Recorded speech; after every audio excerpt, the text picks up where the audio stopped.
Ahmet kuşkunu boşuna, maza girdi mi avşına?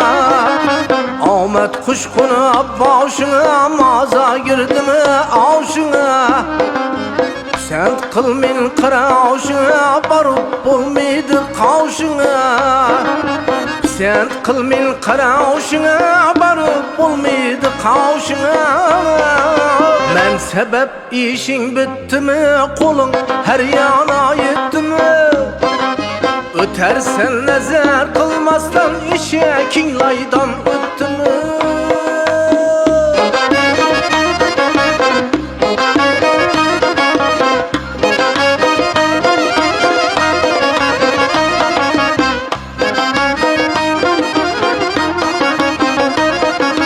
Eğildin işin bitkince, özgerip gittin mi şunca? Eğildin işin bitkince, özgerip gittin mi şunca? Sırayıra karamıysan, taptın mı ya tillahımca? Men sebep işin bitti mi, kolun her yana yetti mi? Ötersen nazar kılmazdan, işekin laydan öttü mü?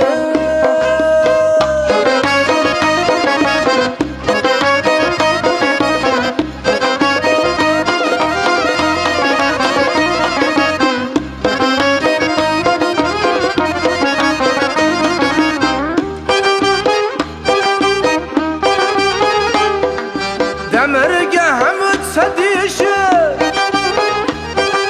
bilgilimin koyu var kişi. Hudayım istese eğer, bir koyluğa düşer işi. Hudayım istese eğer, bir koyluğa düşer işi. Garip avşın içmeyecektin, indi ağzın pişmeyecektin. Cevlan aytar indi bana, kaytıp işin düşmeyecekti. Cevlan aytar indi bana, kaytıp işin düşmeyecekti. Ben sebep işin bitti mi, kolum her yana yetti mi?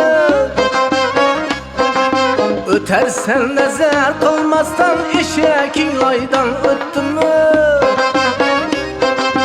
Ötersen nazar kılmazdan, işekin laydan öttü mü? İşekin laydan öttü mü? İşekin laydan öttü mü?